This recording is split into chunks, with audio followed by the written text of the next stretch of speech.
Hi friends, బాగున్నారా అందరూ?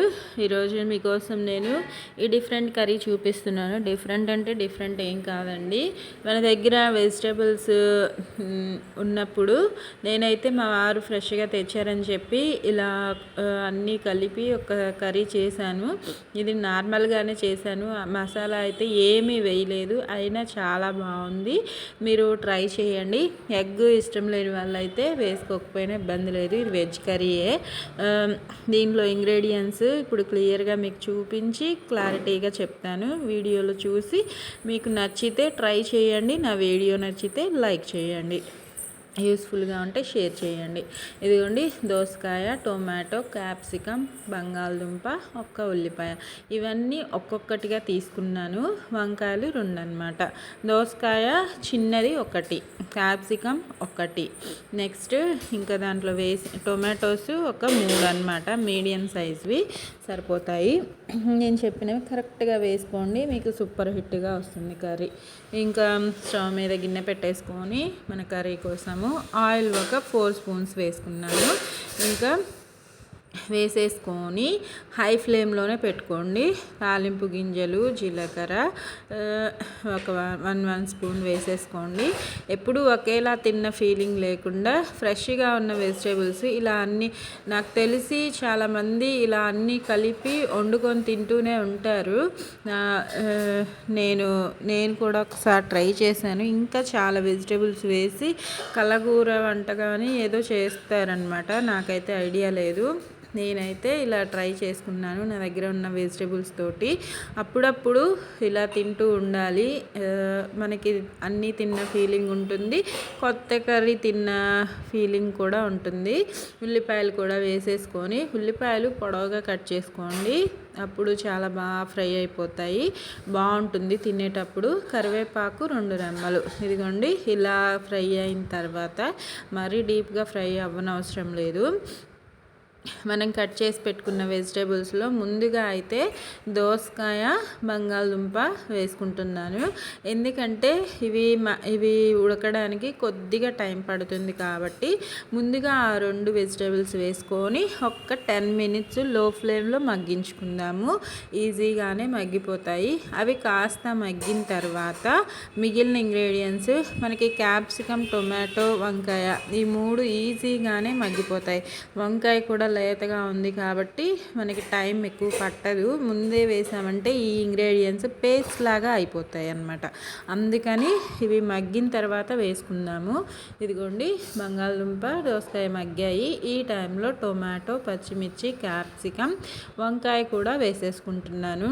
నేను ఉప్పు కానీ ఇంకా వేరే ఇంగ్రీడియంట్స్ కూడా ఏమీ వేయలేదు. ఈ టైంలో వేసేసుకుందాము. చూడండి, మీకు పీసెస్ ఏ విధంగా కావాలో అలా కట్ చేసుకోండి. నేను అన్నీ ఒకేలా ఉండాలని చెప్పి చిన్న చిన్న పీసెస్ చేసుకున్నాను అనమాట. మీకు నచ్చిన విధంగా కట్ చేసుకొని ట్రై చేయండి. నచ్చితే లైక్ చేయండి. మీకు వండిన తర్వాత ఎలా వచ్చిందో కామెంట్స్లో పెట్టండి ఫ్రెండ్స్. ఇంకా పసుపు ఒక 1/2 స్పూను, ఉప్పు 1 స్పూను, ఎప్పుడు వేసే విధంగానే మీ కర్రీ క్వాంటిటీని బట్టి ఇంగ్రీడియంట్స్ పెంచుకోండి, తగ్గించుకోండి. నా కర్రీకి సరిపడా వేసుకుంటున్నాను నేనైతే. మనకి వంట చేస్తూ ఉంటే ఇంగ్రీడియంట్స్ కూడా ఎంత వేయాలి, ఏమేమి వేయాలి అన్నీ తెలిసిపోతూ ఉంటుంది. వంట రాదు అని వదిలేయకండి. చిన్నప్పటి నుంచి చిన్నవి రెసిపీస్ ట్రై చేస్తూ ఉండండి. చిన్నప్పటి నుంచి అంటే మనకి చేయగలిగినప్పటి నుంచి. మనం ఫస్ట్లో అన్నీ మాడగొట్టేసినా సరే తర్వాత అది నెక్స్ట్ టైం ఎలా చేయాలో మనకు అర్థమవుతుందన్నమాట. నేను అలా చేసిన దాన్నే. నేనేమి సూపర్ చెఫ్ని కాదు. ఫస్ట్ అంతా మా అమ్మనే అసలు చెప్పేది కాదు, ఏ కూరలో ఎంత ఏమేమి ఇంగ్రీడియంట్ వేయాలో. నేనే చేసుకుంటూ ఇక్కడ దాకా వచ్చి ఇప్పుడు నాకు అదే బాగా యూజ్ అయిందనమాట. అలా చెప్పకపోవడం వల్ల నేను కొన్ని సొంతగా నేర్చుకొని చేసి ఇప్పుడు బాగా వండగలుగుతాను అనమాట. ఏ కర్రీ అయినా వండగలిగేలాగా నాకు ఇప్పుడు అనిపిస్తుంది. ఆల్రెడీ ట్రై చేస్తూనే ఉన్నాను. ఏది నేను ఒక్కసారి ఫెయిల్ అయిన తర్వాత అలా వదిలేయను. ఇంకా అది సక్సెస్ అయ్యేంత వరకు ట్రై చేస్తూనే ఉంటానన్నమాట. అందుకే ఇప్పుడు పర్ఫెక్ట్గా ఉండగలుగుతున్నాను. కారం కూడా ఒక 1 స్పూన్ దాకా వేసుకొని లో ఫ్లేమ్లో 10 మినిట్స్ మగ్గించుకోండి. ఇదిగోండి, మగ్గిన తర్వాత 10 మినిట్స్కి ఇలా ఉంది, ఆయిల్ కాస్త పైకి తేలుతూ. ఈ టైంలో మనకి కొద్దిగా గ్రేవీ కావాలి. మీరు ఇగురు కర్రీ ఇలా ఉంచుకోవాలనుకుంటే ఇంకా అలా ఉంచేసుకోండి. ఉప్పు కారాలు టేస్ట్ చెక్ చేసుకొని కొత్తిమీర జల్లేసుకొని స్టవ్ ఆఫ్ చేసేసుకోవచ్చు. మా ఇంట్లో వాళ్ళ కోసం కాస్త గ్రేవీగా ఉండాలని చెప్పి ఒక హాఫ్ లోటా దాకా వాటర్ వేసుకున్నాను.